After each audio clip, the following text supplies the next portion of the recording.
Hello, and welcome to another broadcast with Gian. Watching this program, you are going to be inspired, challenged, and enlightened. Now, let me introduce to you our host, Gian.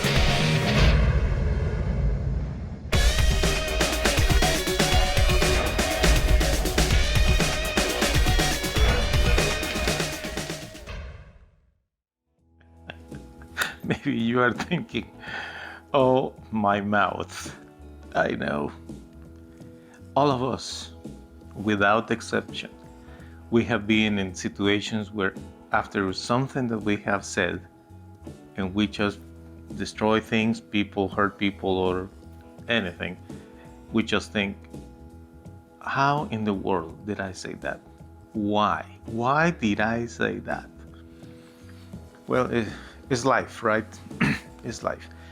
But I want to talk to you about that because it's important that if you have trouble with your mouth, you need to start learning how to control that. You know, I have read in the Bible that the tongue actually could be inspired by hell itself. When I read that verse one day, I thought, man, that's awful. But the truth is sometimes it's not necessarily that powerful darkness, evil inspiration that moves us to say inadequate things. It's simply that we don't take the time to think a little bit about what we say. We just interact, respond, without thinking much. That's most of the time the case. If that is your situation, if you are just one of those that respond without thinking, it's just a quick answer, I am sure that you are tired of that. I am sure that you are exhausted of seeing how many times you hurt people, and especially you're gonna hurt those that are around you that love you and you interact and you spend most of the time with, because for those who are quick to say things, if they are in the store or if they are with somebody that they never hang out with, well, it doesn't matter.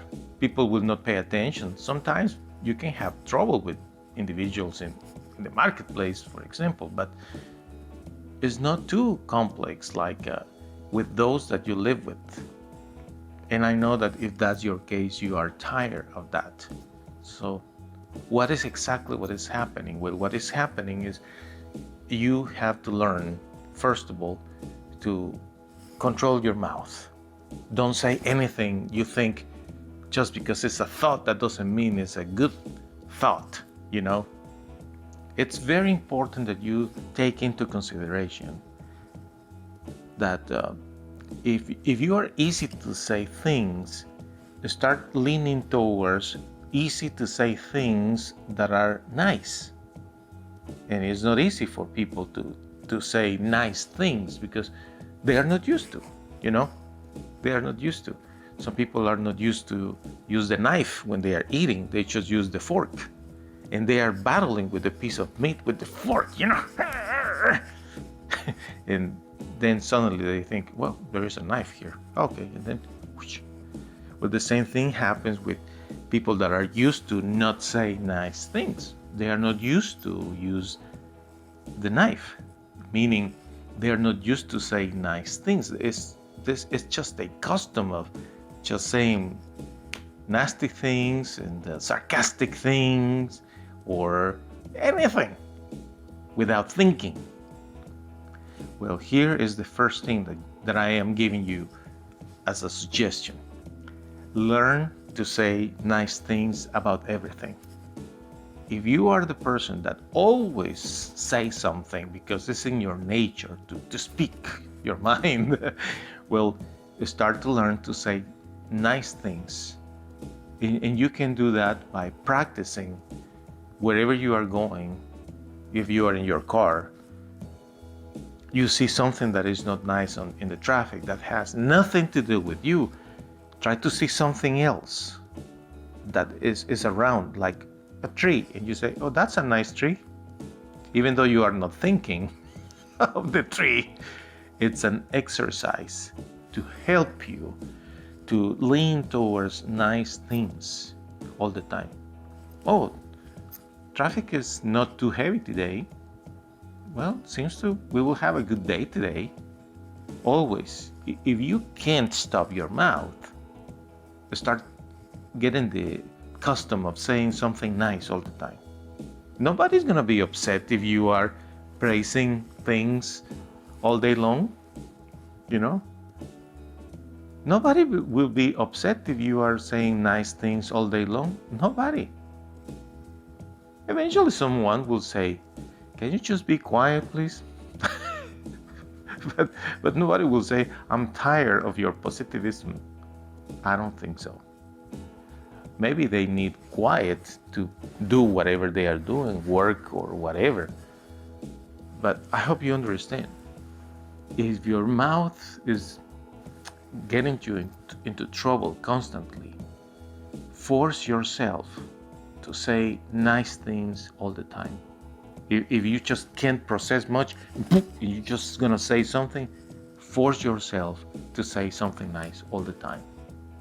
But obviously there is another factor that you need to think of, is what is bothering you? Yes, absolutely.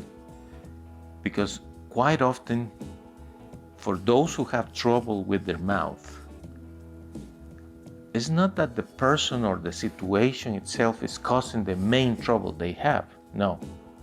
Sometimes those individuals, if that is you, you are not looking for the cause of the problem. You're just looking for someone to blame for your problem, whether it is lack of money or lack of love or financial situations, health situations, family situations. You are upset, you are aggravated, and then something happens, and boom is when you vomit those things. You see, you are just looking for someone that will be the target of your insatisfaction, of your frustration. Do you understand? That person has nothing to do with your problem. You have a deeper problem, and for whatever reason, this individual was right there, and that thing happened, and then boom, you said what you said, and then you regret it. And this thing can escalate depending on the context, right? Your mouth can get you into so much trouble to get a new job, to gain a new client, to make a new friend, to anything, many good things, even with God. Have you ever thought about this? That you can say things about God and about life in such a disrespectful way that you are disrespecting God and you are offending the good Lord, who has done nothing wrong to you. You see, it's because there is a frustration within yourself and you're just looking for someone to blame for. So that is why I said to you earlier, if you are the kind of person that will just speak out, force yourself to say something nice all the time. Force yourself to do that. And if you cannot find anything positive, it's better that you are quiet. You don't say anything. And you excuse yourself from the place and tell the person or the people around you, excuse me 1 second. And you go back. You go wherever you need to do in order to control yourselves, decompress. But it's very important that you come back again like a normal human being and continue the interactions, and do not seclude yourself, because the lack of communication from you to the rest of the people in your workplace, in your home, in the store, especially if you are serving customers, if you are serving co-workers, your silence also can be understood as some sort of retaliation. Therefore, the key in all this is Try to learn yourself. What is bothering you really? And try to find a solution to that problem. Remember, those around you, they are not to blame for that problem. Yeah, sometimes they are, but most of the time it's not the case. People that are hanging out around you, whether it's in the marketplace, in the workplace, in your home, with your friends, they love you. Don't hurt them. Don't hurt them with your words, because the damage sometimes is too deep. And occasionally, my friend, the damage is that deep that you can break relationships. And sometimes it's too late. Things that people say sometimes are so mean and awful that destroy a great friendship. So your mouth could be a big problem, but that doesn't mean that there is no hope. Everyone must believe that there is hope for their lives. You can improve. Make the effort. I hope next time that we talk about this, you will say, well, I got improved. My mouth is doing better now. Thank you for watching. Thank you for watching another broadcast with Gian. The schedule of this program: Tuesday, Wednesday, Thursday, and Saturday at 7 p.m. Central Standard Time. Check the website mygiancarlo.com for more videos. We hope to see you soon.